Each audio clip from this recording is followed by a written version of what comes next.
keliru jawaban saya, Bu. Tidak apa-apa.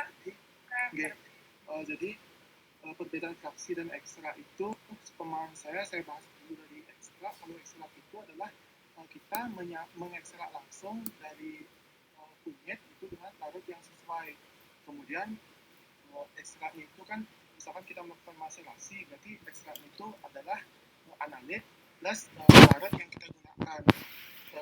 Sedangkan untuk fraksi dari kunyit itu adalah ketika kita melakukan misalkan kromatografi kolom, jadi ketika kita elusi maka akan terdapat senyawa-senyawa yang memisah. Jadi yang terpisah-pisah ini itu yang bisa kita sebut sebagai fraksi dari ekstrak kunyitnya, karena yang terkandung pada fraksinya tersebut itu bisa saja berbeda, dan yang terkandung itu setelah saya baca itu ada kurkumin, kemudian ada desmetoxikurkumin, kemudian mungkin juga ada desmetoxikurkumin, juga ada dihidrokurkumin, dan senyawa-senyawa lain seperti minyak atsiri. Seperti itu, Ibu. Oke, baik. Ada mungkin yang ingin menambahkan? Makasih, Julio. Julio NIM 20/19. Ada lagi mungkin yang mau menambahkan? Silahkan.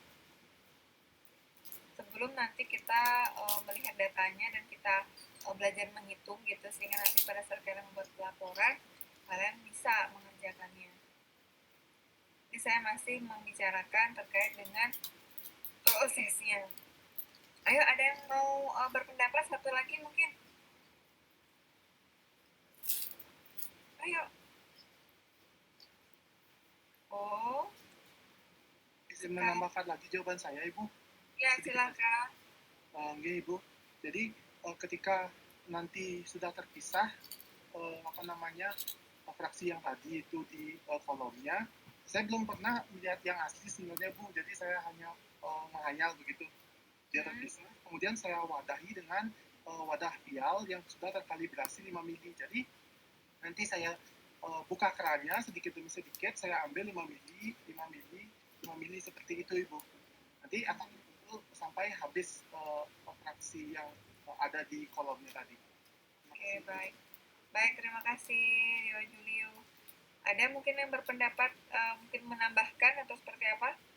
Oke, nggak ada ya, komentarnya nggak ada, cuma Julio aja nih. Dari sekian mahasiswa, ada berapa mahasiswa di sini? Ada 102 termasuk asdos ya. Gak apa-apa, asdosnya kalau mau masuk boleh, kalau mau keluar juga nggak apa-apa gitu ya. Oke, jadi ekstrak itu adalah merupakan produk atau hasil dari proses ekstraksi ya. Ekstraksi itu adalah penyarian untuk mengambil senyawa-senyawa yang ada pada simplesia atau suatu bahan alam. Nah, di sini untuk menyari atau untuk menarik senyawa-senyawa yang ada di dalam bahan alam itu kita menggunakan pelarut tertentu, pelarut organik, atau mungkin bisa juga menggunakan air, boleh. Nah, di sini kita menggunakan maserasi, didapatkanlah nanti kalau dievaporasi akan menghasilkan suatu ekstrak. Nah, nanti ada suatu proses fraksinasi. Fraksinasi itu lebih memurnikan kembali gitu. Artinya lebih melakukan suatu purifikasi. Karena kalau kita ekstraksi, misal nih ekstraksinya itu menggunakan pelarut yang universal, misalkan metanol atau etanol. Kenapa metanol dikatakan pelarut universal? Metanol itu merupakan metil alkoholnya, metanol, metil alkoholnya CH3OH. Sebentar, saya ada telepon sebentar saja.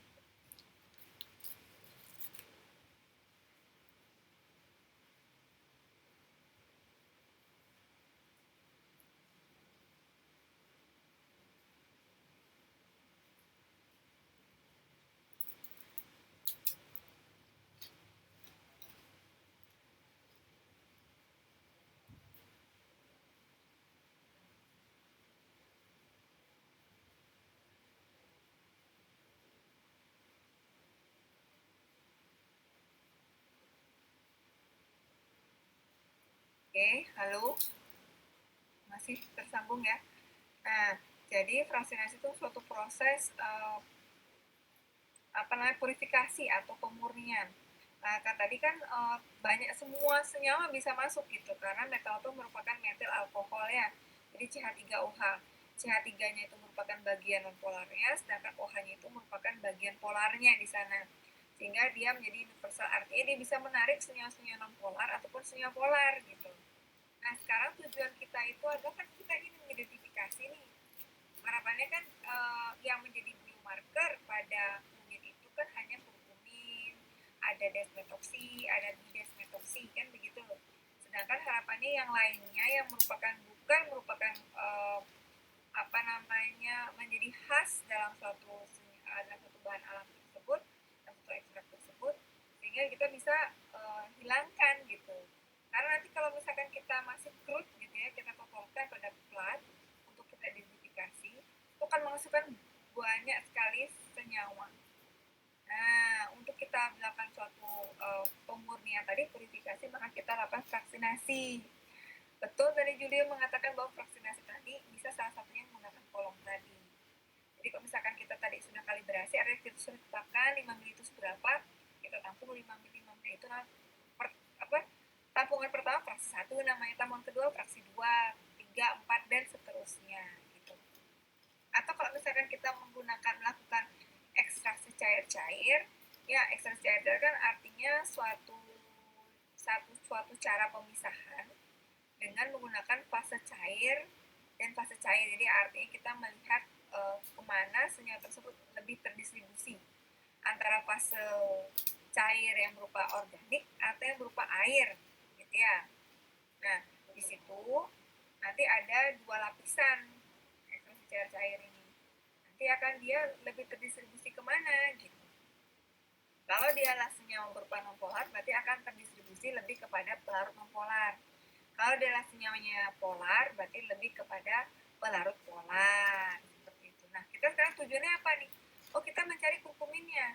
Nah, kita harus tahu kurkumin itu kira-kira berada di mana, daerah polar atau non-polar. Maka ada fraksi, misalkan ada fraksi pelarut yang digunakan apa? Etelastat, maka fraksi etelastat namanya. Lalu ada fraksi heksan, jadi fraksi itu adalah hasil pemurnian. Ya, oke. Saya akan berikan sedikit ilustrasi gitu ya. Sedikit ilustrasi mengenai jenis pelarut dan bagaimana kita menghitung indeks polaritas gitu ya, karena kita kan belajar di sini ya, harapannya kan kalian prinsip sudah tahu kalian mengenai KLP ya, sudah kita bicarakan di pertemuan pertama. Sekarang saya akan lebih mendalam lagi karena waktu kuliah juga mendapat diskusinya buru-buru gitu ya. Saya bisa share konten terkait dengan video kita. Saya carikan dulu ada YouTube-nya. Nah, bisa terlihat deh? Bisa terlihat tidak? Bisa, Ibu. Oke. Jadi di sini saya mencarikan di YouTube mengenai jenis pelarut ya. Saya ulang. Kapan kita menggunakan pelarut nonpolar, semipolar, atau polar Bu di dalam suatu maserasi? Tergantung sekarang tujuan adik apa. Kalau misalkan ingin mengambil semua, berarti gunakanlah pelarut universal, metanol dan etanol kita pakai. Tapi kalau misalkan kita sudah tahu kita hanya ingin mengambil senyawa-senyawa yang bersifat polar, berarti kita gunakan pelarut polar. Ingat, like disold like. Ya, kalau kita ingin mengambil yang polar, berarti kita gunakan pelarut polar dan sebaliknya. Ya, nah sekarang saya akan memberitahukan sedikit jenis-jenis pelarut, macam-macam pelarut polar non-polar. Nah, contoh pelarut ini dikatakan dia polar, dikatakan non-polar, dipengaruhi apa? Strukturnya. Struktur dari pelarut ini akan menyebabkan nilai indeks polaritasnya berbeda. Semakin tinggi indeks polaritasnya, maka semakin besar dia atau semakin tinggi dia polaritasnya gitu ya. Artinya semakin polar dia. Jadi sekedar info, kalau misalkan nanti akan saya tunjukkan di table mengenai indeks polaritas ya. Coba kita dengarkan dulu jenis-jenis atau macam-macam pelarut. Oke, kita berangkat dari non-polar dulu ya. Oke, polar, semipolar, dan polar. Non-polar ada eksternal dan polar. Tunggu sebentar, saya akan sepertinya akan record. Jadi nanti rekamannya akan saya taruh di Oase ya. Praktikum metode pemisahan. Oke, baik. Saya ulang lagi bahwa dalam melakukan suatu ekstraksi, kita harus memperhatikan pelarut yang kita gunakan. Gitu ya. Selain kita ingin melihat juga karakteristik dari fisika kimia dari senyawa aktif yang ada di dalam bahan alam tersebut untuk menentukan metodenya, metode ekstraksinya. Bisa maserasi, bisa perkolasi, bisa sokletasi, atau bisa reflux, tergantung dari karakteristik ataupun kandungan yang ada di dalam bahan alam tersebut. Nah, untuk melakukan ekstraksi tidak kalah pentingnya selain tadi metodenya, pelarut yang digunakan juga memerankan peranan penting. Ya. Nah, kalau ingin kita kapan kita memilih polar, kapan kita memilih pelarut non polar atau semipolar, tergantung dari tujuan dari ekstraksi ini untuk mengambil senyawa aktif yang mana. Kalau ingin mengambil senyawa aktif yang bersifat non polar, berarti kita gunakan pelarut-pelarut yang sifatnya non polar. Ya, jadi light di soft light. Kalau kita ingin menarik atau mengambil senyawa yang bersifat polar, berarti kita gunakan pelarut yang sifatnya polar juga. Ya, oke, kita dengarkan videonya sedikit mengenai pelarut. Jadi di sini akan dijelaskan berbagai jenis atau macam pelarut. Non-polar ada hexana dan fluorofluorol.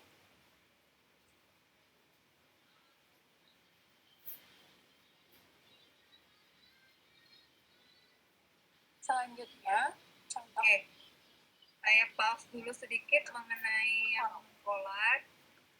Nah, di sini yang dikatakan dia non-polar itu N-heksan. Jadi kalau misalkan kita ingin menarik atau mengambil klorofil, misalkan lemak, misalnya, atau senyawa aktif yang sifatnya memang dia non-polar, maka kita bisa menggunakan N-heksan. Ya, N-heksan ini bersifat non-polar kenapa? Karena dia terdiri dari atom C yang panjang sekali dan berupa ikatan tunggal. Ya, di kimia organik kan sudah belajar mengenai hal itu. Lalu ada klorofom. Klorofom itu dia agak ke semipolar, tapi jadi dia memiliki indeks polaritas 4,1 ya. Jadi lebih polar dibandingkan dengan N-heksan. N-heksan itu kepolarannya adalah sekitar 1 indeks polaritas 1 ataupun 0,7 kalau nggak salah. Jadi N-heksan. Kalau klorofom itu 4,1. Jadi ada klorida di sini, jadi ada klorida yang merupakan senyawa halogen golongan A ya, bersifat elektronegatif. Jadi di sini sebenarnya masih ada kekuatan dipol, di sini ada momen dipol ya, tidak simetris ya, karena Cl dengan H, Cl dengan, jadi dia tidak simetris, sehingga dia agak cenderung ke semipolar. 4,1 indeks polaritas. Jadi tergantung ya, kepolaran dari suatu pelarut itu ditentukan oleh strukturnya, gitu ya. Yang kita lihat bisa dari nilai indeks polaritasnya.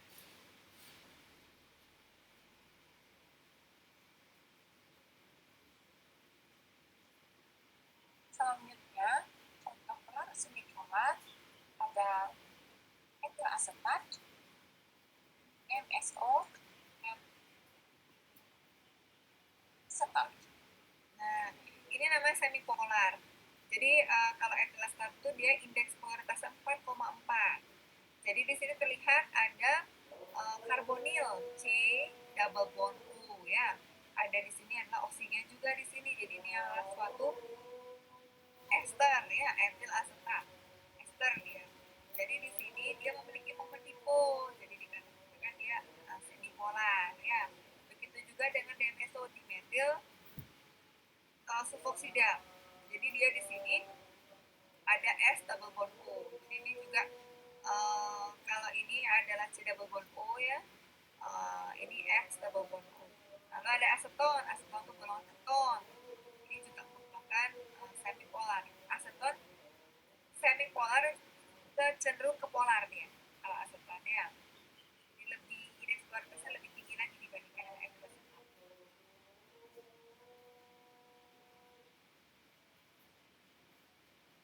Contoh untuk pelarut polar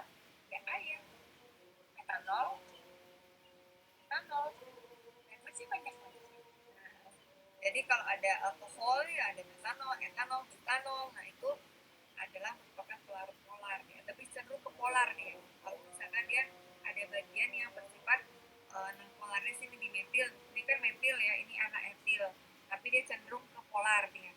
Ya, air itu memiliki indeks polaritas sekitar 8 kalau nggak salah, jadi kalau metanol tuh 5 dia, tapi dia cenderung ke polar gitu. Nah inilah yang nanti akan mempengaruhi kemampuan dia untuk mengekstraksi. Jadi kapan kita menggunakan pelarut ini Bu?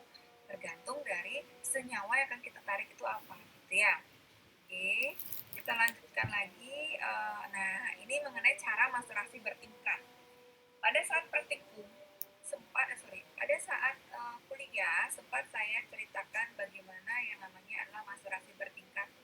Masterasi bertingkat ini terjadi atau dilakukan gitu ya pada saat, jadi kita misalkan pertama kita menggunakan pelarut universal dulu nih, yaitu ada metanol tadi ya, karena metanol tadi mampu menarik yang polar maupun non polar gitu ya. Jadi kemungkinan pasti ada klorofil di situ, ada lemak juga di situ tertarik ke dalam ekstrak metanolnya tadi, ke dalam metanolnya, sehingga menghasilkan ekstrak metanol. Nah di situ kan masih crude ya, masih banyak komponen senyawa di sana, baik yang polar ataupun non polar, sehingga perlu dilakukan suatu masterasi bertingkat. Nah masterasi bertingkat itu artinya ekstrak yang tadi kita sudah dapatkan itu kita ekstraksi lagi nih dengan menggunakan pelarut misalkan N-heksan. Nah, ingat N-heksan tadi kan sifatnya adalah non polar, sehingga nanti di dalam ekstrak metanol tadi akan diambil oleh N-heksan itu bagian apanya, bagian non polarnya, sehingga yang tersisa itu hanyalah semi polar dan polar saja gitu harapannya. Itu namanya bertingkat. Kenapa? Diawali dulu dengan ekstraksi metanol sebagai pelarut universal, lalu nanti baru dia diambil bagian non polarnya oleh N-heksan gitu ya. Nanti sisanya tadi, sisa atau residu yang tidak terlarut pada N-heksan itu akan disaring lagi misalkan dengan menggunakan apa, etil asetat. Untuk mengambil apa? Untuk mengambil senyawa-senyawa yang sifatnya semi polar gitu. Sehingga nanti harapannya pada residu itu hanya tertinggal senyawa-senyawa polar saja gitu. Itu namanya adalah masterasi bertingkat. Ya, kita dengarkan lagi coba mengenai masterasi bertingkat. Nah, cara masterasi bertingkat, pelarut yang pertama sekali kita gunakan adalah pelarut non-polar. Contohnya adalah N-heksana. Pelarut yang kedua yaitu semipolar. Contohnya etil asetat. Dan yang terakhir, pelarut yang kita gunakan adalah metanol, yaitu pelarut polar. Kenapa kita harus menggunakan pelarut non-polar dulu? Karena metanol merupakan pelarut yang bersifat universal, jadi dapat menarik senyawa yang bersifat polar, bipolar, maupun non-polar. Maka dari ini, digunakan N-heksan terlebih dahulu agar senyawa non-polar dapat ditarik oleh senyawa semipolar ditarik oleh etil asetat atau pelarut semipolar, dan senyawa polar ditarik oleh metanol atau senyawa polar. Bagaimana cara kerjanya? Nah, pertama-tama serbuk ditimbang, kemudian dimasukkan ke dalam botol gelap dan ditambahkan pelarut N-heksana hingga seluruh sampel mengenai pelarut.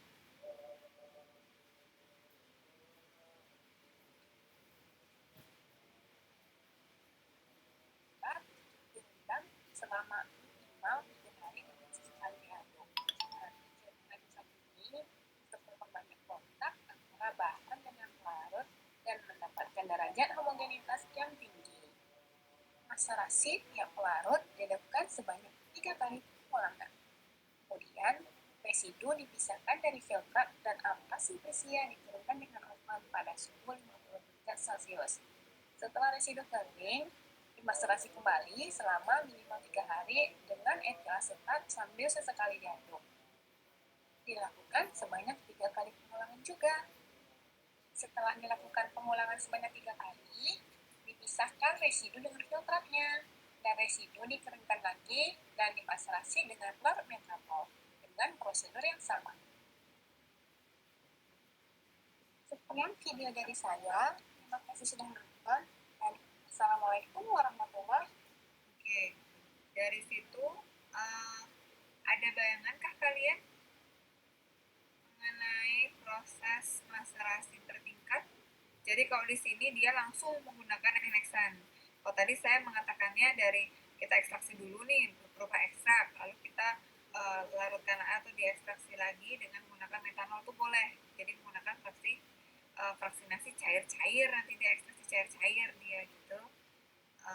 Nah, saya contohkan lagi nih. Ada pertanyaan dulu sampai di sini? Jadi intinya maserasi bertingkat ini tujuannya untuk mempurifikasi deh, sama. Artinya untuk lebih untuk menghilangkan gitu ya kandungan-kandungan yang kita tidak inginkan. Kita hanya ingin mengidentifikasi senyawa yang memang sudah kita ketahui. Oh, saya ingin mengambil senyawa-senyawa yang berpolar saja. Maka kita lakukan tadi maserasi bertingkat. Ada yang ingin bertanya mungkin? Saya izin bertanya, Bu. Ya, silakan, Dek. Baik, terima kasih untuk kesempatannya. Jadi saya izin bertanya pertanyaan sederhana. Berdasarkan yang Ibu jelaskan sebelumnya bahwa jika ada suatu penelitian yang memang ingin mencari kandungan senyawa universal dalam suatu simplisia, Oke. dan di sini kita dijelaskan bahwa kita lebih baik mereduksi atau melakukan sortir terhadap suatu senyawa yang akan kita ambil. Jadi apakah ada pengaruh atau perbedaan jika kita hanya cukup melakukan pengambilan zat aktif secara universal dibandingkan dengan secara terkhusus gitu, Bu? Apakah ada perbedaannya mungkin jika kita terkhusus itu lebih baik didapatkan setiap ekstrak senyawanya, setiap konsentrasinya didapatkan lebih tinggi, apakah begitu, Bu? Atau bagaimana? Terima kasih. Oke, ini siapa ya? Ari ya? Ya, mohon maaf, Bu, saya Ari Kusuman yang 13. Terima kasih. 13 Ari. Oke, semua Ari Kusuma. Jadi tergantung tadi ya, tergantung dari target kita apa. Misalnya nih, kita ingin mengidentifikasi suatu bahan alam yang belum sama sekali kita ketahui. Tapi mungkin secara empiris, oh ternyata bahan alam ini bisa dimanfaatkan untuk obat nih secara empiris dari turun-temurun. Nah, tapi kita belum ada yang meneliti hal tersebut begitu. Maka apa yang kita lakukan? Ya sebaiknya kita menggunakan pilar universal dulu gitu, tidak langsung mengkhusus ke heksan, tidak, tapi universal dulu, yaitu ekstraknya dulu yang kita ambil gitu. Nah, dari ekstrak, lalu misalkan nih kalian ingin membandingkan sekarang ekstrak metanol tok gitu saja gitu ya, lalu kalian bikin lagi nih, kalian lakukan fraksinasi sekarang, fraksinasi dari fraksi heksan misalnya, lalu ada fraksi ditingkatkan lagi ada asetat gitu ya, atau dari kloroform dulu, ada yang heksan, kloroform, dan asetat. Nah, dari sini kalian sudah mendapatkan 4 macam ada ekstrak metanol tadi, ada fraksi heksan, ada fraksi kloroform, dan juga asetat. Nah, keempat-empat ini saya ujikan dulu nih gitu aktivitasnya. Nah, ternyata di situ diketahui bahwa ekstrak metanol itu kurang aktif bila dibandingkan dengan etil asetat. Lalu yang paling aktif di sini ternyata heksan. Nah, dari situ kalian bisa mendapatkan suatu info gitu ya dari penelitian yang kalian lakukan tadi, bahwa kemungkinan senyawa yang berpotensi menghasilkan aktivitas adalah senyawa-senyawa yang bersifat nonpolar, karena N-heksannya itu ternyata memiliki potensi yang lebih kuat gitu dibandingkan dengan yang lain. Nah, gitu. Jadi kalau itu lebih baik kita menggunakan pilar universal. Tetapi lain halnya misalkan kita ingin mengidentifikasi misalkan kunyit. Sudah jelas kunyit itu kan atau misalkan sambiloto, sudah jelas dia adalah kandungan aktifnya adalah apa? Atau biomarkernya apa? Kurkumin, bisdesmetoxin. Atau sambiloto adalah andrografolit.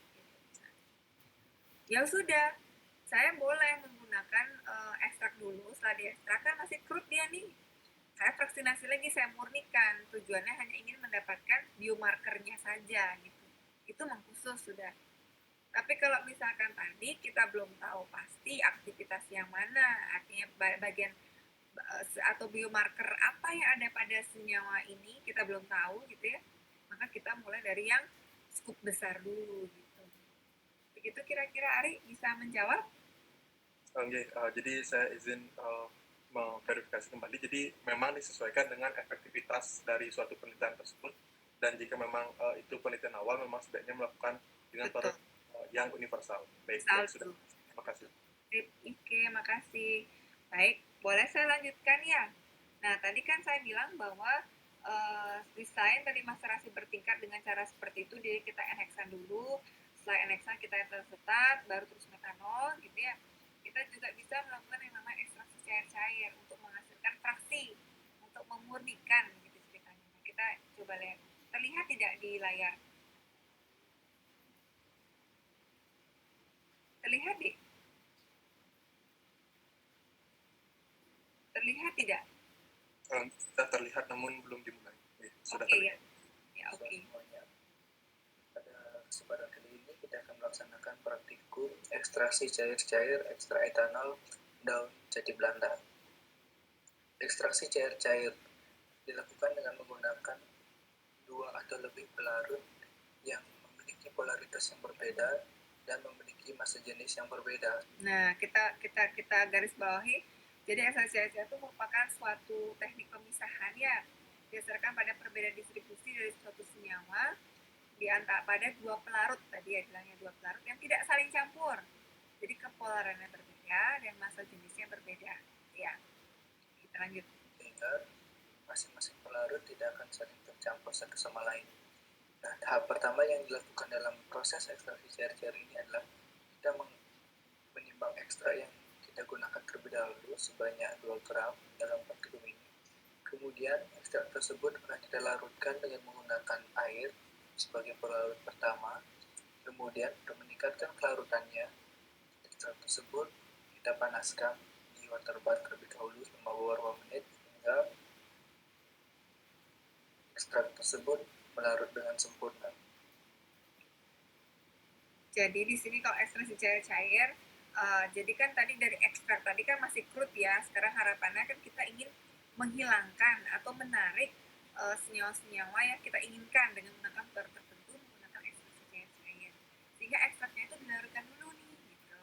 Nah, untuk pelarut yang digunakan ya kita harus menggunakan pelarut yang sesuai yang mampu melarutkan ekstraknya. Ya, kita lanjut lagi.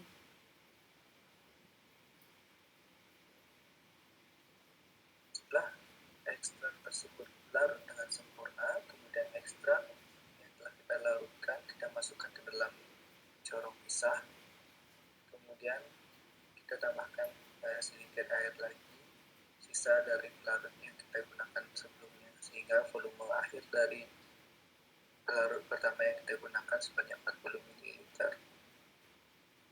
Selanjutnya kita tambahkan pelarut kedua. Dalam hal ini kita menggunakan pelarut N-heksan. N-heksan merupakan pelarut yang bersifat non-polar dan memiliki massa jenis yang lebih kecil daripada air, sehingga pelarut tersebut nanti akan terpisah dengan air dan berada di bagian atas dari lapis dari air. Nah, penggunaan pelarut yang memiliki polaritas yang berbeda bertujuan untuk memisahkan senyawa yang terdapat di dalam ekstrak berdasarkan perbedaan polaritasnya. Jadi senyawa-senyawa yang bersifat non-polar akan lebih cenderung terlarut ke dalam pelarut yang bersifat non-polar. Demikian juga dengan senyawa yang bersifat polar akan lebih cenderung melarut ke dalam pelarut yang polar, sehingga masing-masing senyawa tersebut akan terpartisi ke masing-masing pelarut yang kita gunakan. Nah, pelarut N-heksan kita ukur sebanyak 40 ml, kemudian kita tambahkan ke dalam corong pisah. Selanjutnya kita goyang-goyangkan corong pisah yang kita gunakan untuk meningkatkan kelarutan dari senyawa-senyawa yang terdapat di dalam ekstrak tersebut.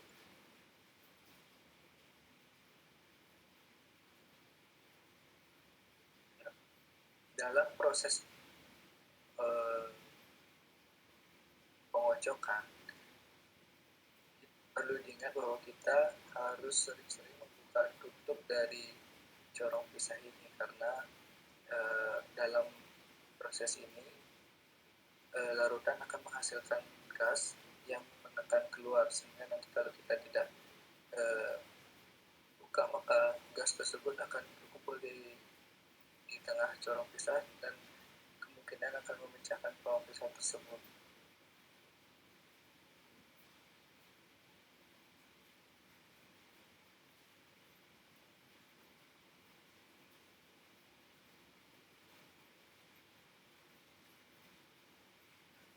Selanjutnya, campuran tadi kita diamkan beberapa menit hingga kedua pelarut berpisah. Selanjutnya, pelarut tersebut kita pisahkan dengan corong pisah dengan cara membuka keran dari corong pisah tersebut. Pelarut yang ada di bawah, dalam hal ini adalah air, akan keluar lebih dahulu daripada pelarut yang berada di lapisan atas, sehingga kita dapat memisahkan Nah, kebetulan di sini kalau saya lihat belum terpisah sempurna ya. Sebaiknya memang didiamkan dulu beberapa saat, begitu sampai dia menghasilkan 2 lapisan. Ini masih dia karena efek penggojokan tadi kan, tujuan penggojokan itu kan adanya interaksi ya, adanya kontak gitu antara fase air dengan fase organiknya dalam hal ini NX-an, sehingga nanti akan terdistribusi atau terpartisi kemana ini zat aktifnya atau senyawanya gitu. Kalau dia adalah senyawa polar, maka dia akan masuk ke air. Kalau dia adalah senyawa yang non polar, maka dia masuk ke NX-an. Jadi harus ditunggu sedemikian rupa agar terbentuk 2 lapisan, betul-betul terlihat nanti lapisannya antara NX-an dengan air. Yang mana yang atas? Kalau yang atas berarti bobot jenisnya itu lebih rendah. Itu kira-kira ya. Nah, kebetulan sudah ditampung. Ya, sebaiknya memang menampungnya pada saat, nah ini sudah mulai nih terpisah dia. Terlalu terpisah, seharusnya didiamkan dulu ini sehingga dia akan terbentuk 2 lapisan begitu. Oke, begitu kira-kira untuk yang namanya ekstraksi cair-cair nih. Apa ada pertanyaan? Sebelum saya lanjutkan lagi terkait dengan, jadi ini kelanjutan dari kemarin kita kuliah gitu, saya hanya ingin memastikan kembali sebelum nanti akan saya berikan data ke kalian.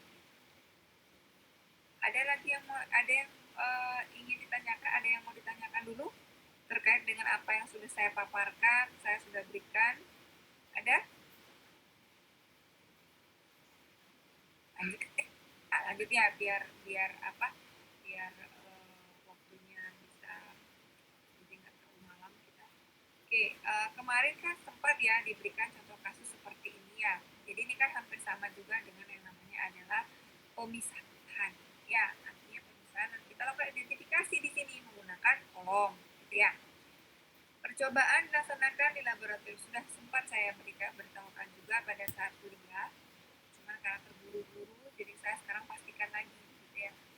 Nah, di sini dia menggunakan kolom di sini untuk nanti dia melakukan suatu pemisahan.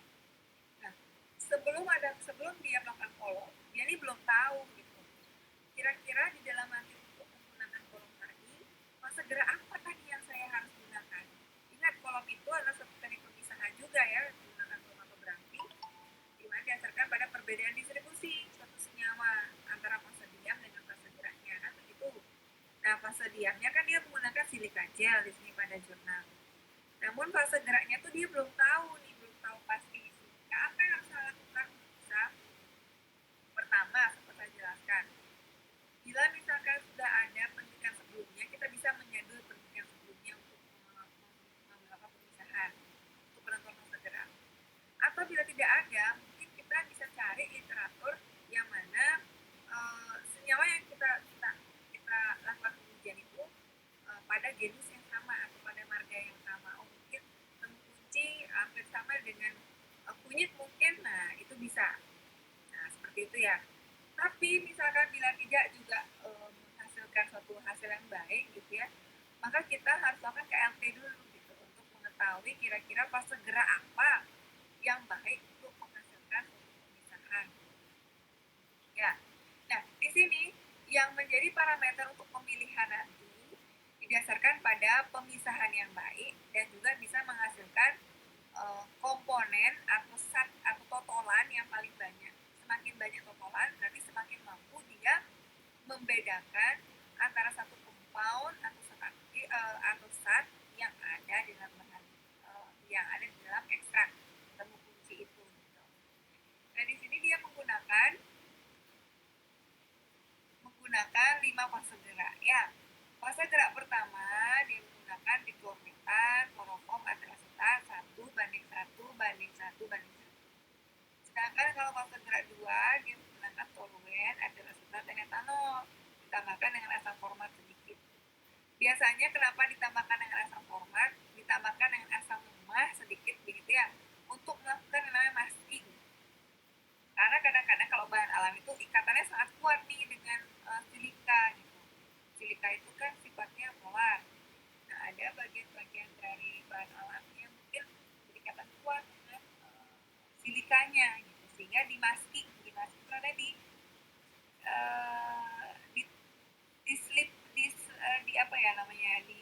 diselimuti dia, biar nanti harapannya ikatannya nggak terlalu kuat antara senyawa yang ada pada bahan alam dengan silika gelnya gitu, sehingga harapannya nanti pemisahannya lebih bagus lah, tidak terjadi tailing gitu.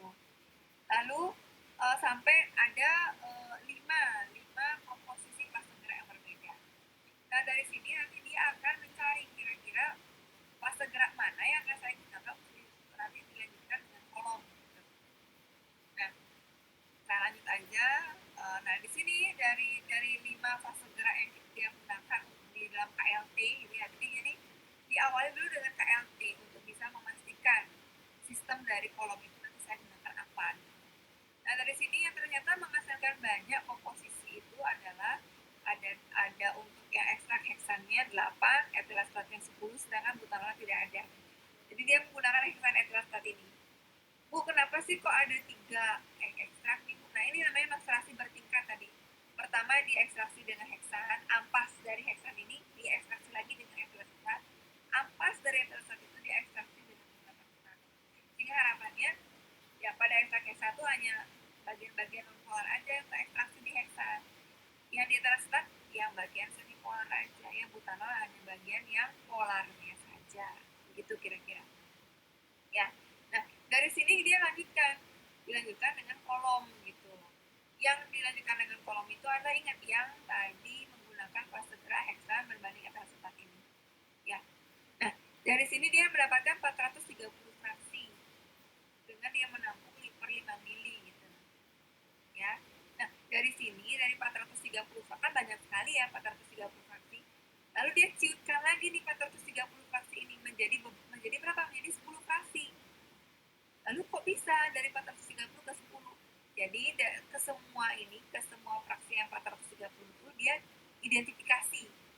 Identifikasi artinya dicek gitu ya. Dicek secara KLT kromatogramnya itu apakah sama. Bila sama, berarti ini kemungkinan memiliki komponen yang sama gitu. Kalau kromatogramnya sama, kita bisa kumpulkan, kita gabungkan dia. Misalkan fraksi 1 menghasilkan 2 spot, RF-nya hampir mirip dengan fraksi 2 gitu. Ya udah, berarti itu sama sebenarnya senyawanya. Jadi kita bisa tampung gitu. Nah, dari 430 fraksi itu yang sama itu nanti ditampung-tampung sehingga didapatkanlah ada 10 fraksi yang berbeda. Berdasarkan pada bentuk kromatogramnya tadi. Nah, ada 10 fraksi nih. Ternyata kalau fraksi 1 menghasilkan 2 komponen, fraksi 2 menghasilkan 4 komponen, 4 moda, 4 titik gitu ya, 4 bercak. Fraksi 3, 5 dan seterusnya sampai dengan 10. Dan ini ternyata warnanya ya pasti kuning, tapi ada kuning kecoklatan, kuning kemerahan, ada kuning tua dan seterusnya. Kemungkinan warnanya berbeda karena komponen yang terkandung di dalam fraksi tersebut adalah berbeda. Nah, kalau dilihat, nah ini memang kromatogramnya, kromatogram hasil kromatogram ini, yaitu bisa berupa bercak atau RF. Nah, kalau sudah belajar RF ya, nanti akan saya tanyakan ke kalian berapa nilai RF dan juga ada HRF. Oke. Jadi dari sini ada 10 fraksi yang memang ternyata kromatogramnya berbeda. Ini misalkan ada 4, ini juga sama. Mana 4 ini? Ini juga sama, fraksi 5 dengan fraksi 10 sama. menghasilkan 4 totalan. Tapi kok bisa dibedakan ya? Karena RF-nya berbeda. RF berbeda, otomatis komponennya pun juga berbeda. Sekarang saya mau tanya ini sekarang. Kenapa kita bisa mengatakan bahwa bila RF-nya berbeda, kemungkinan dia adalah senyawa yang berbeda? Bagaimana kira-kira? Ini padahal sama loh, fraksi 5 ada 4, fraksi 10 juga ada 4, fraksi 9 juga ada 4, sama-sama komponennya ada 4. Tapi tetap kita harus melihat bentuk kromatogramnya. Nah, kenapa seperti itu? Kenapa bisa dikatakan yang fraksi 5 dan 9, 10 ini berbeda? Tidak sama dia, padahal jumlah bercaknya sama 4. Ada yang mau berkomentar? Izin berkomentar, Ibu. Ya, sebutkan nama dan NIM. Dewa Julio. Nggih, Ibu. Julio Ya. 2019. Jadi, Ya. kenapa walaupun noda yang ditimbulkan itu jumlahnya sama, kita katakan dia berbeda ketika jarak atau RF-nya itu berbeda. Jadi, saya melihatnya dari prinsip KLT. Ketika KLT itu berarti kan ada prinsip absorpsi dari senyawa yang kita uji dan pelarut yang kita gunakan nanti, dan juga plat KLT-nya juga. Jadi ketika dia afinitasnya lebih ke absorpsinya lebih cenderung ke pelarut atau eluennya kita gunakan, kalau kita bisa bayangkan seperti tadi, apabila dia semipolar, sama semipolarnya dengan eluennya kita gunakan pada saat elusi, maka dia akan mengikuti karakteristik dari pelarutnya, sehingga dia nanti hasil RF-nya pasti jauh mendekati sifatnya si pelarutnya tadi, sehingga jaraknya itu pasti akan jauh. Selanjutnya, apabila dia malah lebih cenderung ke plat KLT-nya, maka dia akan menempel, sehingga jarak dari elusinya itu akan dekat dari titik totalan yang kita totolkan di platnya, sehingga kita dapat katakan itu berbeda senyawanya dari sifat karakteristik dari senyawa tersebut dilihat dari jarak RF-nya, seperti itu, Ibu. Ya, betul. Jadi betul kata Julio. Ada lagi yang mau menambahkan? Silakan. Ayo, Julio sama Ari aja loh yang ngomong. Ini lah, wanita-wanitanya mana nih? Mana Kartininya mana nih? Ya, silakan.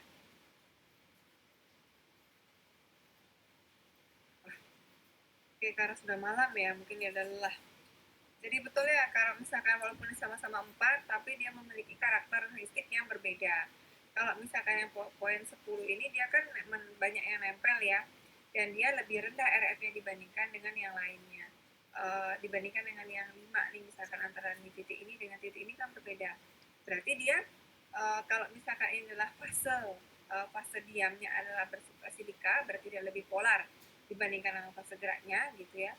Sehingga di sini yang RF ini pada titik 10 yang paling atas dengan track 5 pada RF yang paling atas ini, yang mana yang sifatnya lebih polar? Siapa yang bisa? Yang jelas nih kepolarannya berbeda ini senyawanya.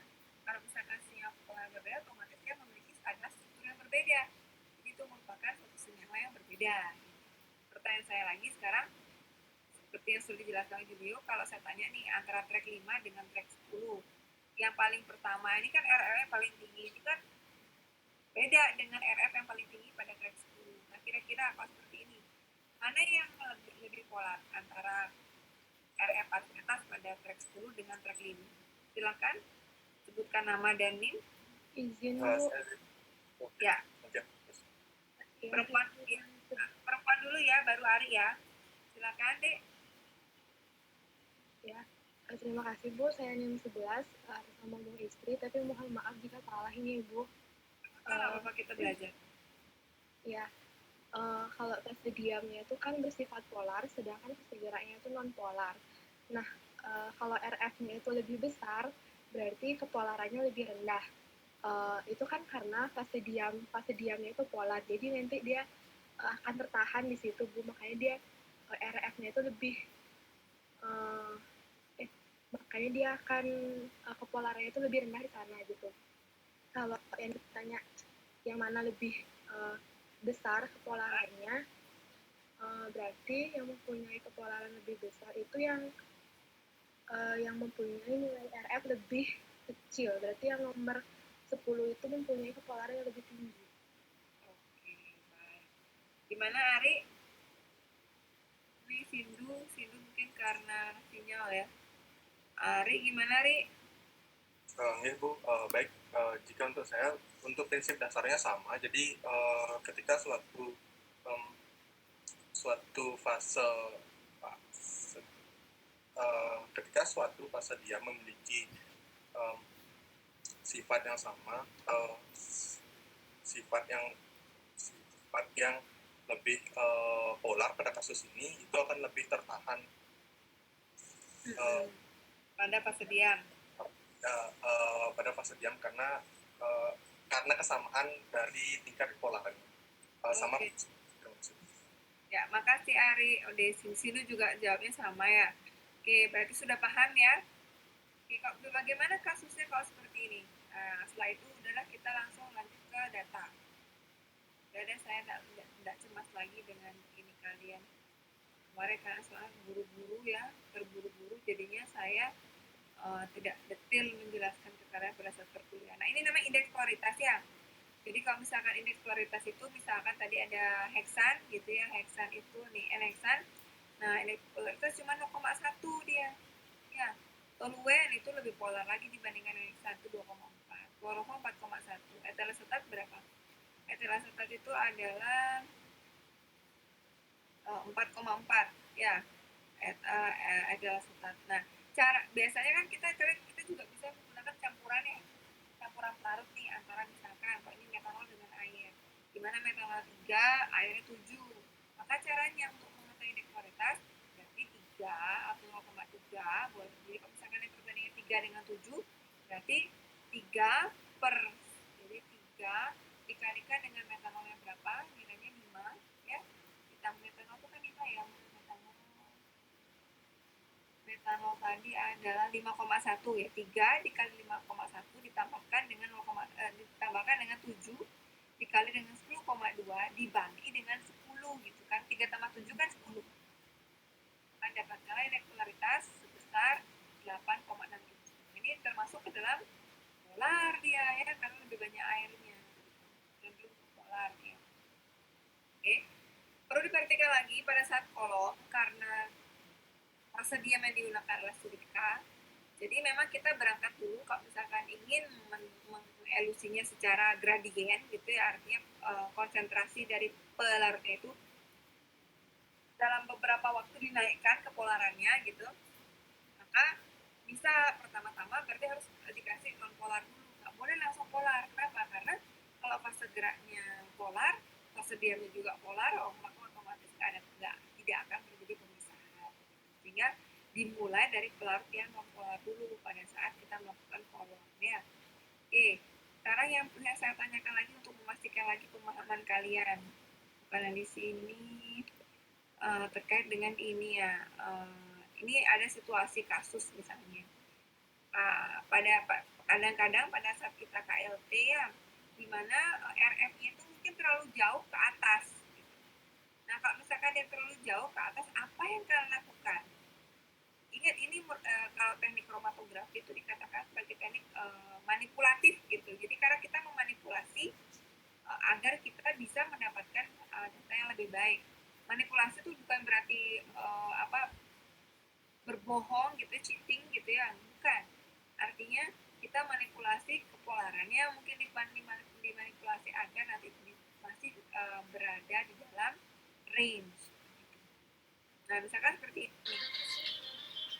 Ini kan terlalu dekat dengan totalan ya RF-nya ya, RF dari suatu senyawa. Jadi dia belum bisa berinteraksi secara baik gitu dengan fase diam dan fase gerak. Jadi dia tertahan kuat nih di fase diamnya.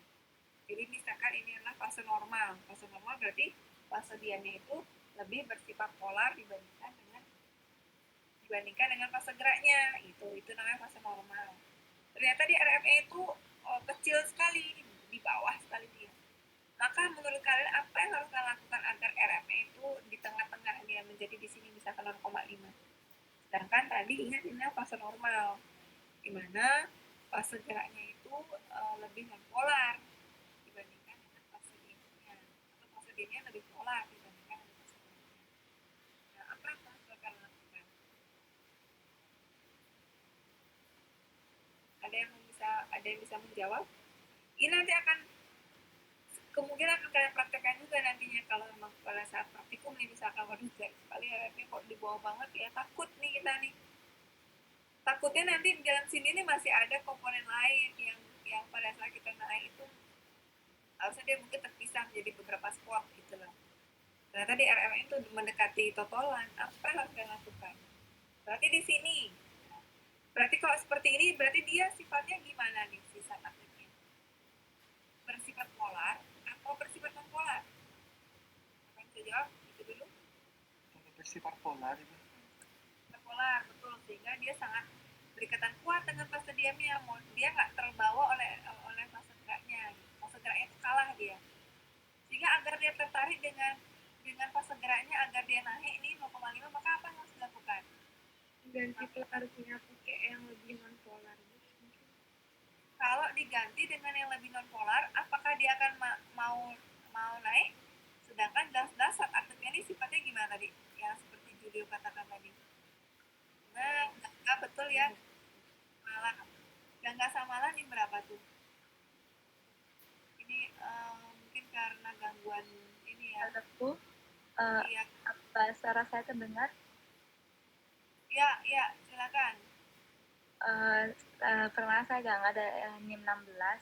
Jadi karena tadi katakan bahwa fase diamnya itu bersifat polar, jadi pelarut yang sebaiknya pelarutnya diganti menjadi pelarut yang polar, Bu. Jadi jadi RF-nya bisa lebih menjauh gitu dari. Iya, betul. Ini Bu, berapa udah? NIM 16, Ibu. 16, oke. Itu ya. Jadi, kenapa kok malah ditambahkan pelarut yang lebih polar? Lebih polar, tapi juga jangan terlalu polar. Artinya jangan sama dengan dengan silikan gitu. Kalau sama silikan nanti bablas ya, nggak ada pemisahan karena dia bingung kan. Karena dia tidak ada perbedaan kepolaran di sana. Sehingga artinya bahwa pelarutnya misalkan tadi yang digunakan apa, NXan. Sekarang coba nih tambahkan atau diganti dengan etil asetat misalkan, atau diganti dengan kloroform yang polaritasnya tuh lebih tinggi lah dibandingkan dengan NXan. Tapi tapi jauh sekali berbeda dengan si silikanya. Silika itu kan sifatnya polar gitu. Betul ya? Dari Gangga sudah yang lainnya sudah paham? Bisa ya? Itu. Oke. Kalau misalkan RFS yang terlalu tinggi ya, kalau terlalu tinggi misalkan di fase normal, berarti dia lebih terikutkan oleh fase geraknya gitu. Fase geraknya sifatnya non polar. Maka apa yang harus kita lakukan agar lebih dia terikat kuat di fase diamnya gitu.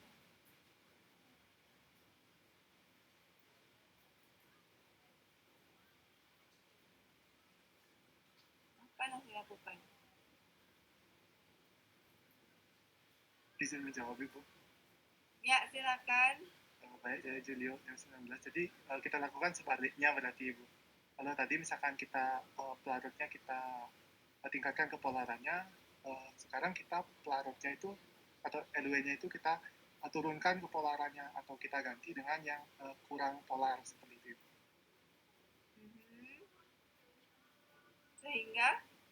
Sehingga nanti untuk nilai RF-nya pasti akan turun dia. Kenapa turun dia?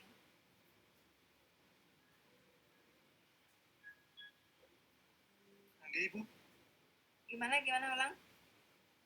Jadi sebaliknya Bu, seperti yang tadi, kalau yang sekarang itu kan RF-nya terlalu tinggi dan mendekati batas ujungnya itu. Jadi kita pelarut LW-nya itu kita turunkan kepolarannya sehingga lebih polar, sehingga nanti untuk hasil elusinya itu akan juga ikut turun seperti itu. Oke, sip ya. Oke, ini juga ada dari Frankus ya, Carita sama juga ya. Oke, terima kasih. Sudah paham kalian semua? Udah bisa ya? Oke, saya stop sharing dulu. Nah, sekarang baru kita lihat sekarang hasilnya ya. Hasil yang kalian sudah dapatkan, ceritanya ini dari praktikum kali ini gitu ya. Tunggu sebentar, saya bukakan dulu sehingga nanti kita bisa segera akhiri begitu ya, praktikum Medpem. Sampai di sini ada pertanyaan dulu, baru saya carikan datanya. Oke, nah ini saya sudah dapatkan datanya. Saya share lagi ulang. Nah, apakah sudah terlihat? Sudah, Ibu. Oke. Jadi di sini kalian kebetulan kalau tidak salah waktu pretest sudah ada cara menghitung bobot ya. Sudah bisa kan ya harusnya. Jadi ini cerita mau menghitung random man. Random man itu adalah berapa ekstrak yang kalian dapatkan berbanding dengan bahan simplesia yang kalian tadi gunakan untuk bisa mendapatkan suatu ekstrak dikalikan dengan 100%. Jadi bobot per bobot ya, B per B ya.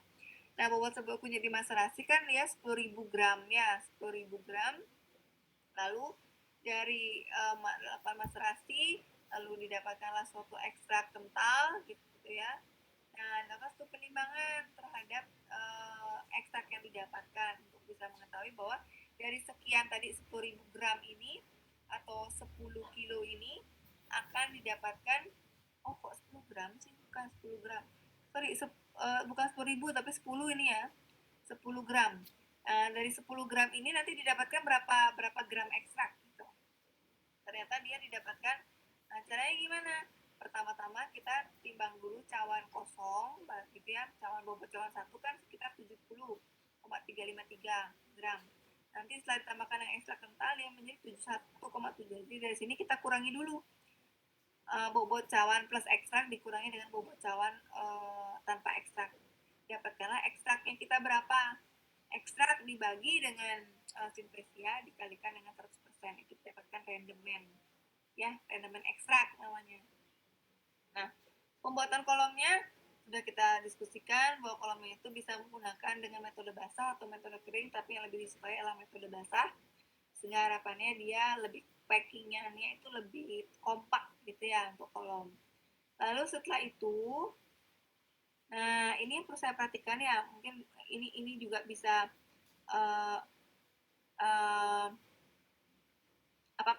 pembelajaran untuk kita semua. Ini kan foto adalah didapatkan pada saat praktikum sebelumnya ya. Coba diperhatikan di sini kalau misalkan saya mau tandai ya, apa ya kita menandainya ini. Insert shape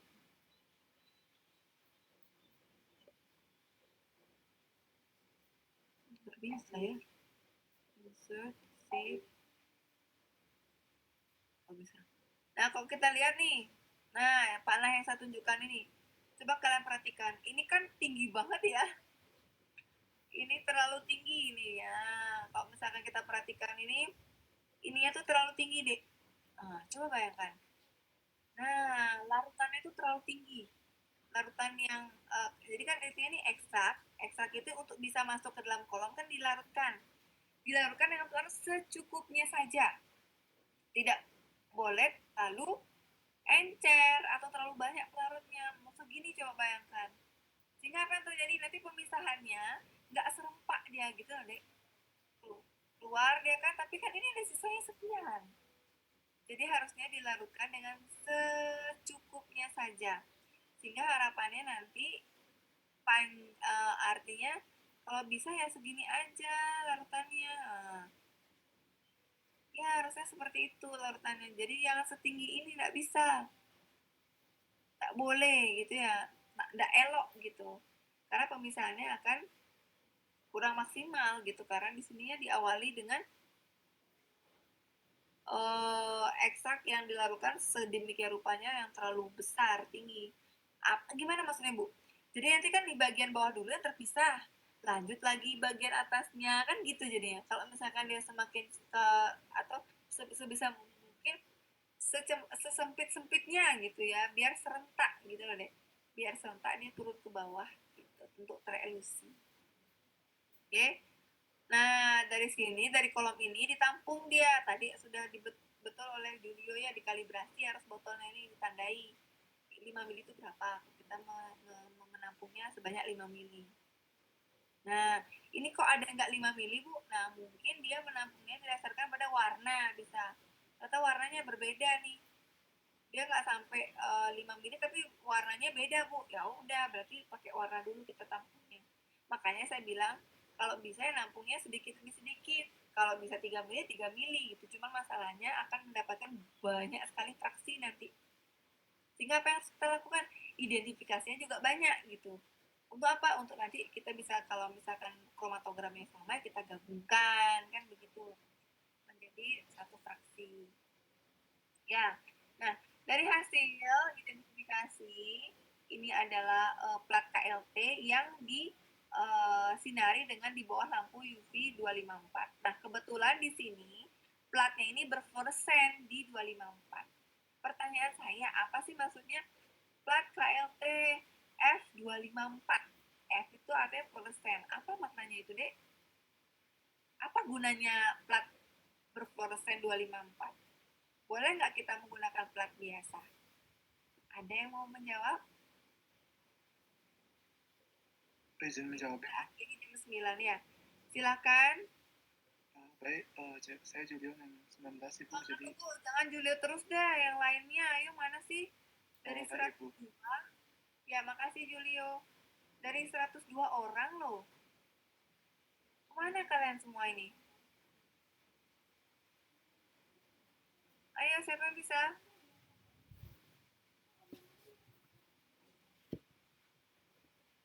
Ayo, Dek.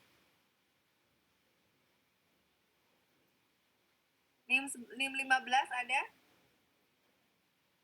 NIM 15? Izin menjawab, Bu. Siapa ini? NIM 59. Siapa? Kan 254 itu, jadi dia disinari. Siapa? 59 itu siapa? Florencia, Bu. Florencia, oke. Ya, silakan, Dek. Jadi dia penyinarannya menggunakan panjang pada spektrofotometrinya itu menggunakan panjang gelombang yang 254 nm, Bu. Apa gunanya itu fluoresen 254? Boleh nggak pakai fluoresen? Boleh nggak pakai plat KLT biasa saja?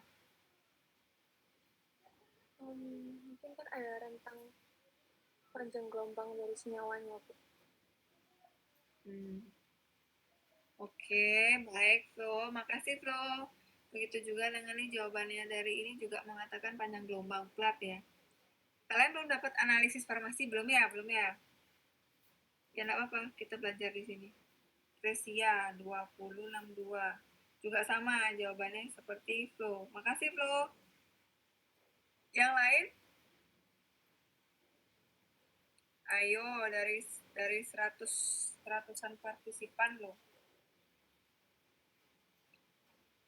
Oke, coba saya panggil satu-satu ya. Krisna Wahyu. Atau NIM 1 dulu, sorry. NIM Dewi Purwani Cahaya. Hadir, Bu. Ya, menurut Ade gimana? Sama, Bu, mengenai panjang gelombang. Jadi, Oke, panjang gelombang. Ya tadi boleh nggak tidak menggunakan plat yang berfluoresen, kita pakai plat biasa saja. Apa gunanya plat yang berfluoresen sini? Izin berpendapat, Ibu. Ya, siapa ini? Perkenalkan, nama saya Kadek Pratiwi, NIM 3, Bu. Jadi, Karena siapa panggilannya? Yunia, Bu. Yunia, oke. Yunia sering juga berkomentar. Menambahkan juga, Bu, seperti tadi jawaban temannya, jadi silika gel 254 itu memiliki arti kan bahwa dapat berfluoresens pada panjang gelombang 254 sehingga itu dapat memudahkan identifikasi karena dapat memberikan warna hijau gitu Bu pada plat seperti pada yang tertera pada slide seperti itu Bu. Oke, makasih Nia. Jadi betul. Jadi untuk melakukan suatu memudahkan dalam identifikasi agar dapat menghasilkan warna ketika divisual dengan spektrofotometer. Oke, baik. Ini siapa nih ya? Resia tadi ya. Oke, baik. Terima kasih Yunia. Nah, saya luruskan dulu ya. Ini adalah lampu UV, bukan spektrofotometer. Ya dia, bukan merupakan spektrofotometer. Spektrofotometer itu merupakan suatu alat yang mana menggunakan sumber sinarnya itu berupa UV atau visible yang nanti akan memberikan sinarnya berupa radiasi elektromagnetik. Ya, di situ ada monokromater dan lain sebagainya. Ini bukan merupakan spektrofotometer, tapi ada lampu UV. Lampu UV yang mampu memberikan artinya energi gitu ya berupa 254 nanometer. Begitu. Jadi dia memiliki panjang gelombang 254. Nah, kembali tadi bila misalkan ini tidak menggunakan suatu fluoresen gitu ya, menggunakan plat biasa. Jadi misalkan ini nih, kita lihat nih. Kosongan ini ya. Plat itu kan warnanya putih polos ya. Kalau misalkan kita totolkan, terus totolan itu nggak jelas, atau nggak bisa terlihat oleh mata telanjang, gitu ya, nggak bisa langsung lihat dalam mata kita, maka kita butuh bantuan gitu, untuk mengidentifikasi. Bisa dengan cara apa? Disemprot. Jadi plat yang kita tadi elusi itu disemprot, sehingga harapannya totolan-totolan itu jadi terlihat begitu. Jadi kita bisa menghitung berapa RF-nya. Nah, tapi jeleknya itu, kejelekan dari penyemprotan tadi, maka menyebabkan kerusakan pada plat. Ya, sehingga diberikanlah suatu alternatif baru, yaitu berupa KLT, plat KLT, plat aluminium KLT F254. F itu artinya dia bisa berfluoresen. Fluoresen itu apa sih? Berpendar. Coba misalkan kalian pergi ke tol, gitu ya, rambu-rambunya itu bila misalkan kita berikan dia sinar gitu ya, lampu kendaraan, maka dia akan berpendar kan, dia akan menghasilkan seolah-olah dia menyala begitu, menghasilkan suatu sinar gitu ya, berpendar nih. Sama halnya dengan plat ini, karena ada fluoresen dan diberikan dia panjang gelombang 254 oleh lampu tadi, maka dia akan berfluoresen di sini. Nah, sedangkan bercak-bercaknya ini kan meredam itu artinya menutupi fluoresennya.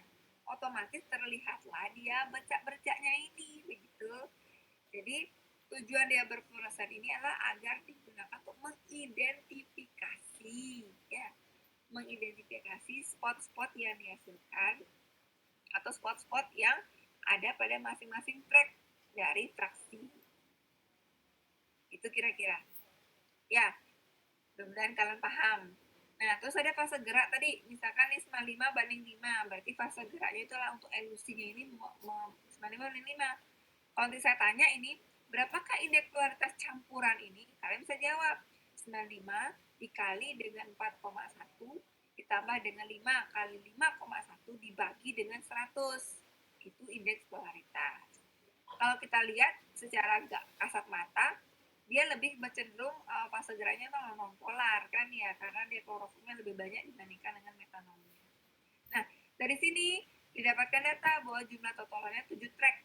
7 track itu artinya 7 lintasan. 1, 2, 3, 4, 5, 6, 7. Ini nggak kelihatan nih segini nih. Ya, 1, 2, 3, 4, 5, 6, 7. Nah, dari di mana track 1, nah, diberitahukan bahwa sampel itu ditotalkan 1 cm dari tepi bawah plat dan dielusi dihentikan 1 cm di tepi atasnya. Jarak antar noda adalah 1 cm. Jadi dari satu segini adalah 1 cm. Ya. Nah, track 1 adalah peak 1 itu 1 cm dia dari batas bawah. Peak 2-nya itu 6,5 gitu. Sehingga didapatkanlah RF. RF-nya itu berarti kita harus tahu dulu nih berapa, nah ukuran platnya itu kan 8 kali 10 ya. Berarti kan 8 kali 10, apakah maksudnya 10-nya panjang, ininya 8 cm, 1 cm di atas, 1 cm di bawah, berarti dikurangi 2, berarti dia 6.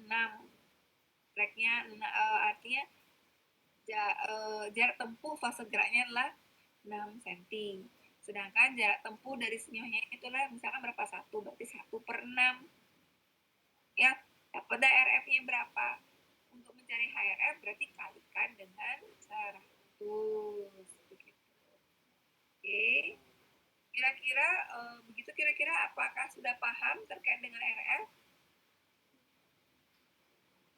Bila sudah paham, saya nggak usah lagi memberikan kalian hitungan yang bagaimana, langsung nanti kalian laporkan saja ya. Oke. Mohon izin bertanya, Bu. Ya, silakan. Yang dimaksud peak 1 itu kan 5,3. Itu berarti sudah bukan dari bawah, tapi melainkan dari batas bawah ya, Bu ya? Peak 1 itu mana? Ini peak 1. Misalkan yang pada track 1, Bu. Kan peak Ya, 1 sama dengan 1 cm. Itu berarti itu dari batas bawahnya, bukan dari bawah platform intinya, Bu. bukan. Itu adalah 1 cm dari batas dari sini, dari tempat penotolannya, dari tempat penotolannya. Berarti dia sudah bergerak 1 cm dari tempat awal ditotolkan begitu. Begitu kira-kira? Baik, Bu. Oke, sip. Siapa ini yang bertanya? Saya Yunita NIM 20, Bu. Tadi Yunia ya, nomor 3. Oke, makasih ya Yunita ya. Ada lagi yang ingin ditanyakan? Nah, kalau ini beda lagi nih. Dia ada juga di mana plat ini 3 di 366. Nah, kenapa kok begini, Bu? Nah, saya ceritakan dulu sedikit. Kenapa kok dia backgroundnya hitam? Kok tadi kan backgroundnya dia ini kayak orang menghasilkan sinar. Siapa bisa jawab? Ayo. Siapa yang bisa jawab? Ayo. Tadi kan ceritanya platnya ini kan hanya dia bisa berfluorensi di 254. Sedangkan sekarang diberikan dia lampu dengan lambda 366 nanometer, karena energi yang atau panjang gelombang yang diberikan tidak sama, otomatis dia nggak bisa berfluoresen lagi tuh platnya. Yang berfluoresen itu hanyalah bercaknya sekarang yang berfluoresen. Karena bercaknya itu bisa dia memang berpendar gitu di 366. Jadi ini lebih memperjelas lagi. Karena kenapa? Tadi kalau misalkan di fluoresen dari di 254 kan nggak kelihatan nih track nomor 4, 5, 6-nya nggak kelihatan. Tapi setelah dia dilakukan dengan pendaran di 366, maka platnya meredam itu artinya mati, dia artinya nggak menghasilkan sinar karena dia nggak bisa berfluoresen di 366 begitu. Sedangkan yang berpendar itu hanyalah bercak-bercaknya saya. Ini kan terlihat track 4, 5, 6 gitu. Jadi itu adalah cara untuk melakukan suatu identifikasi di bawah lampu ya, di bawah lampu UV 254 dan lampu UV 366. Bukan di bawah spektrofotometer. Ya, gitu kira-kira. Ada pertanyaan sampai sini?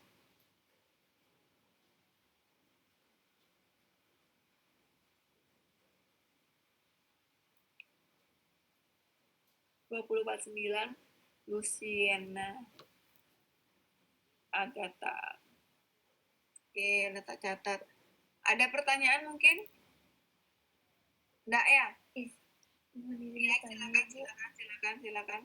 Baik, terima kasih Bu atas kesempatannya. Saya mohon izin bertanya, Bu.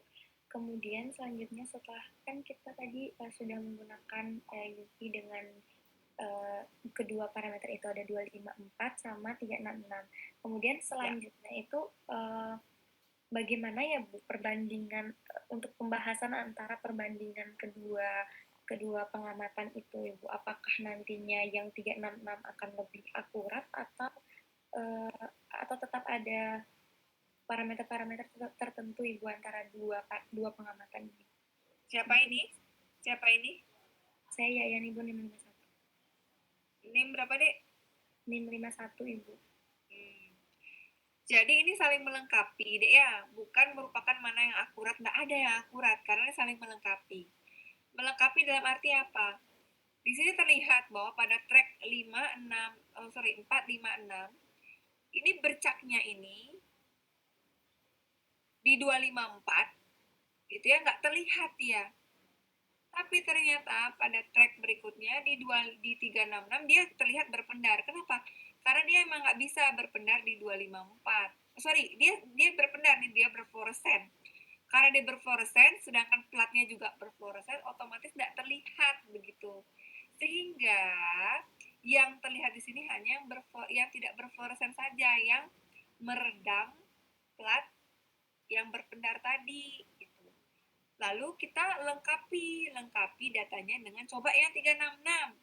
Yang 366 kan otomatis platnya nggak berpendar, sehingga terlihatlah di sini bercak-bercak yang berpendar itu yang mana gitu. Terlihat kan cantik, terlihat di sini. Begitu kan, jadi nggak ada yang mana lebih akurat, nggak ada gitu. Saling melengkapi dia. Memang kalau kita melakukan yang namanya identifikasi, maka kita sinari dia di bawah sinar lampu UV 254 dan 366, itu wajib. 254 adalah untuk melihat yang mana yang menghasilkan bercak yang meredam si fluoresen KLT, sedangkan di 366 adalah untuk melihat bercak-bercak yang mampu berfluoresen di 366. Itu kira-kira. Begitu kira-kira. Kenapa di 366 ini dilakukan ya? Karena kan ingin melihat yang pendaran tadi. Sedangkan kalau misalkan cuma satu ini aja nggak kelihatan dia, karena si platnya berpendar, si bercaknya juga berpendar, nggak terlihat jadinya dia. Tapi kalau di sini sekarang karena bercaknya sudah tidak berpendar di 366, otomatis yang berpendar atau yang menghasilkan fluoresen itu yang bercaknya memang mampu menghasilkan fluoresen. Begitu kira-kira Yayan? Bisa dipahami? Bisa Ibu, terima kasih. Oke, baik. Jadi kalau misalkan kalian studi literatur yang di jurnal, itu pasti ada identifikasi di bawah sinar UV 254 dan 366, itu pasti. Oke, Sambiloto nanti kalian bisa cek sendiri, hampir sama juga. Oke, nah dari hasil pengamatan KLT setelah diperoleh ekstrak kental dari dicuci oleh 3 pelarut. Nah, pencucian itu tujuannya untuk apa? Kalau misalkan dengan enheksan, berarti mencuci ekstraknya ini agar komponen-komponen nonpolar itu masuk ke enheksan. Ampasnya diekstraksi lagi dengan etil asetat. Ampasnya diekstraksi lagi dengan air panas. Gitu. Ekstrak dibagi menjadi 9 bagian yang dimasukkan ke dalam botol vial. Lalu lakukan yang namanya elusi atau pemisahan dengan menggunakan KLT tadi. Oke. Apa maksudnya Bu? Frase 1 ya, frase 1 adalah enheksan, frase 2 adalah asetat, frase 3-nya air panas. Ya. Oke, saya kira itu saja yang bisa saya sampaikan. Ada pertanyaan mungkin? Untuk menghitung RF kan sudah bisa ya, nggak usah lagi kita belajar menghitung gitu. Ada ingin didiskusikan lagi? Bila tidak, kita akhiri praktikum medcom hari ini. Selamat malam. Mohon maaf karena tadi kuliahnya jadi mundur gitu ya di jam 7. Ada pertanyaan mungkin? Bila tidak, saya cukup. Dari saya selaku korma praktikum mentor, apakah saya boleh nanti minta boleh file Word tadi deh Bu? Boleh. Sekarang saya kirimkan ya. Iya. Apakah boleh juga saya minta record dari Webex ini ya Bu? Nah, ini kebetulan kalau misalnya recordnya ini, biasanya dia butuh proses deh. Sehingga kemungkinan besok pagi kayaknya baru nanti dia bisa muncul begitu. Sehingga nanti bisa diingatkan ke saya untuk adik meminta gitu ya nanti ya untuk recordnya ya. Gitu kira-kira. Baik, Bu. Oke. Ada mungkin pertanyaan lagi? Tidak ada, Ibu, sudah cukup. Oke, sip. Saya cari dulu di mana ya nih. Tunggu saya kirimkan dulu yang datanya ya, biar nanti kalian bisa kerjakan. Karena saya ini lupa-lupa terus, takutnya kalian nggak dapat nanti. Nah, untuk yang recordingnya bisa nanti saya ingatkan lagi besok deh ya. Baik, Ibu. Oke. Ntar dulu sebentar. Sudah saya kirimkan deh, apa sudah diterima? Sudah, Ibu, sudah masuk. Oke.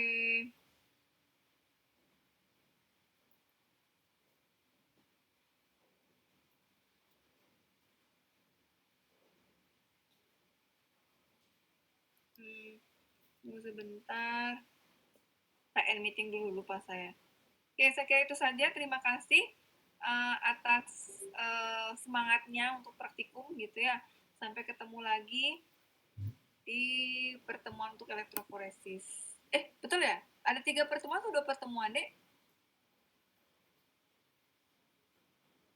Ada 2 pertemuan. Oke, berarti kita lanjut nanti ke elektroforesis ya. Oke, sampai jumpa. Terima kasih. Tetap semangat. Semoga kita semua dalam keadaan sehat. Semoga apa yang kita diskusikan pada hari ini semua bisa dipahami dan dimengerti ya, dan memberikan manfaat ke kalian. Terima kasih, sampai jumpa. Oh iya, Ade, saya mengucapkan terima kasih yang sebesar-besarnya atas komen dan like-nya gitu ya, sehingga putra saya bisa mendapatkan juara favorit, dan Asmokara kebetulan dia juga mendapatkan juara 2 gitu ya. Terima kasih untuk pada itulah kepentingan pribadi saya. Untuk semua dan semoga kita semua dalam keadaan sehat, semoga lancar semuanya dan mendapatkan hasil yang sesuai dengan yang diharapkan. Terima kasih semua, sampai jumpa. Terima kasih, Ibu.